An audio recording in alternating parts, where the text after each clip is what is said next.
दोस्तों, plate girder में आपका फिर से स्वागत है। प्लेट गर्डर अभी काफी लंबा चलने वाला है, तो मेरा ये डायलॉग आप याद रख लेना, ठीक है? कि मैं हर बार ऐसा बोलूंगा, प्लेट गर्डर में आपका स्वागत है। ओके, तो let's start with the topic. And last lecture में मैंने आपको एक्सप्लेन किया था कि एलिमेंट्स ऑफ प्लेट गर्डर क्या होते हैं, ठीक है? अभी हम एक्सप्लेन करेंगे। इस today we will start with the steps for design of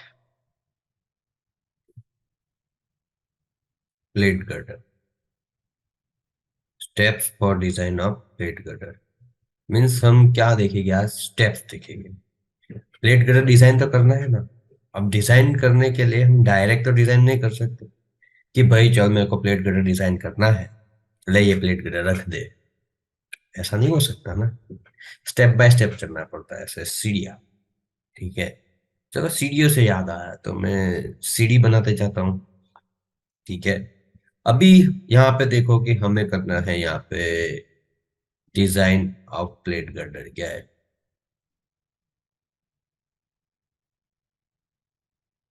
ठीक है, मीन्स हमारा ये क्या है, हमारा गोल हो गया। क्या हो गया? गोल। ये हमारा गया गोल। ठीक है, कि मेरे को ये है मेरी लास्ट सीढ़ी, मेरे को यहाँ तक पहुंचना है।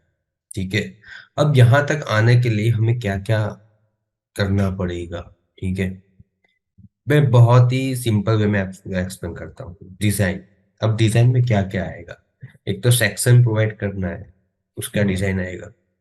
डिजाइन मीन्स उसमें कितनी साइज होगी, कहाँ पे बिल्डिंग होगा, बिल्डिंग की लेंथ क्या होगी, बिल्डिंग की थिकनेस क्या होगी, अगर हमने स्टिफनेस प्रोवाइड की है तो स्टिफनेस की साइज क्या होगी, स्टिफनेस में बिल्डिंग क्या है तो बिल्डिंग किस टाइप का होगा, कितना होगा, लॉन्जिट्यूडनल स्टिफनर प्रोवाइड किया है वो कितना होगा। चलो डिजाइन को तो छोड़ो, फिर उसकी फिगर आएगी। डिजाइन से पहले हम आएंगे एनालिसिस पे। सेक्शन तो प्रोवाइड करना है ना, मोमेंट फाइंड करनी होगी। मोमेंट के लिए हमें एनालिसिस करना होगा। एनालिसिस के लिए हम क्या करेंगे? लोड्स चाहिए, लोड्स के लिए हम साइज करेंगे। ठीक है, so step for design of plate girder. आज मैं ये लेक्चर में आपको सारे स्टेप्स एनलिस्ट करवाऊंगा, फिर हम स्टेप्स वाइज डिटेल में अंडरस्टैंड करेंगे कि ये स्टेप्स कैसे करना होता है, कहाँ से करना होता है, क्यों करना होता है। ठीक है, और उसके लिए मैं भी वीडियोस बनाऊंगा। तो आज सिर्फ हमें एनलिस्ट करना है।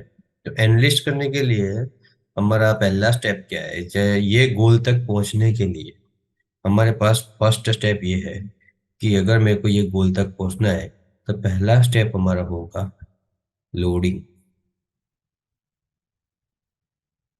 Loading condition.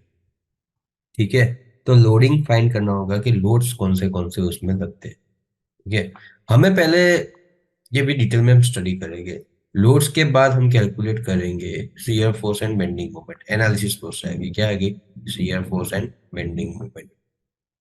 ये फाइंड करना होता है। ठीक है, ये फाइंड करने के बाद हम क्या फाइंड करेंगे? हमें यहाँ पे शियर फोर्स भी मिल जाएगा, मोमेंट भी मिल जाएगी। ठीक है, इसके बाद हमें सेक्शन सिलेक्शन क्राइटेरिया, कि जो सेक्शन हमें देना है यानी कि रखना है यहाँ पे, उसका सिलेक्शन करने का क्राइटेरिया होगा।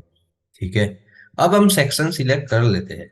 वेब प्लेट भी प्रोवाइड कर दी, फ्लेंज प्लेट भी प्रोवाइड कर दी। ठीक है, उसके बाद क्या होगा कि उसकी थिकनेस हमने जो प्रोवाइड की, क्योंकि थिकनेस तो हमें एज्यूम ही करनी है, तो यहाँ पे क्या होगा? Check for thickness.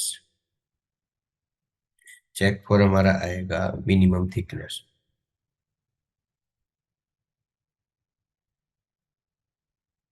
ठीक है, चेक फॉर मिनिमम थिकनेस आएगा। अब चेक फॉर मिनिमम थिकनेस, चलो हमारा ओके हो गया।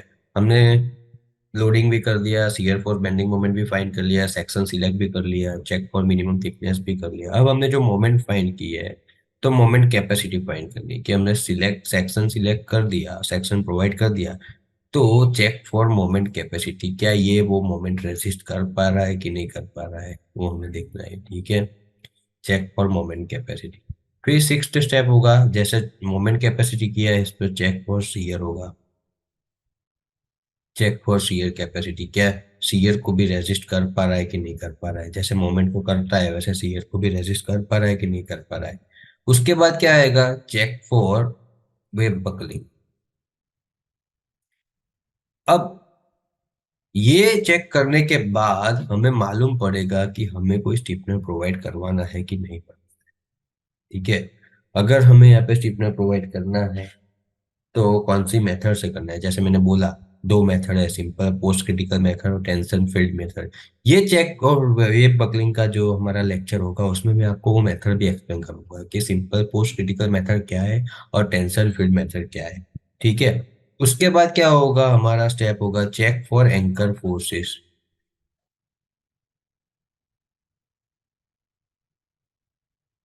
ठीक है, check for anchor forces in end panel.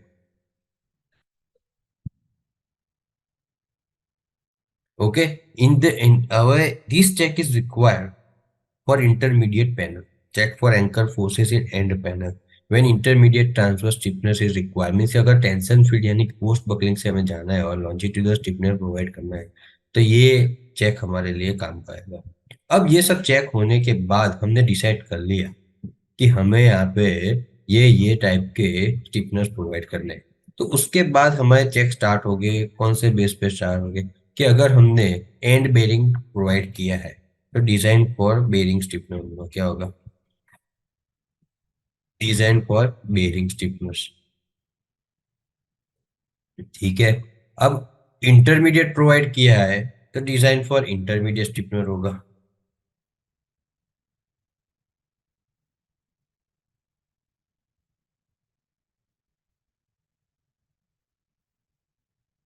ठीक है, उसके बाद क्या होगा, डिजाइन अगर लॉन्जिट्यूडनल प्रोवाइड किया है तो design for longitudinal stiffener.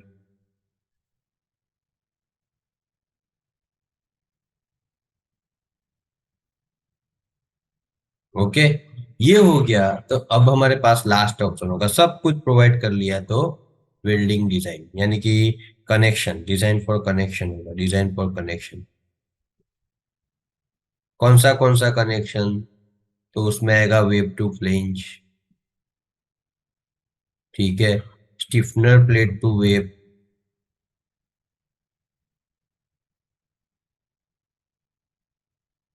Stiffener plate to flange. ठीक है, इसमें वेल्डिंग कितना प्रोवाइड करना है, कैसे प्रोवाइड करना है, वो सब सिखाया जाएगा। ये सब कंप्लीट होने के बाद हम पहुंच गए हमारी गोल पे। मींस प्लेट गर्डर कंप्लीट होने में इतने स्टेप्स हमें करने पड़ेंगे। ठीक है, loading, shear force, bending moment, section selection, यहां तक तो आपको बहुत इजी लगेगा क्योंकि ये जनरल स्टेप है। ओके, तो आज के लिए हमारा इतना ही। इसके बाद हम डिटेल में ये सारे स्टेप्स को अंडरस्टैंड करेंगे। ओके, तो मिलते हैं अगले नेक्स्ट लेक्चर में।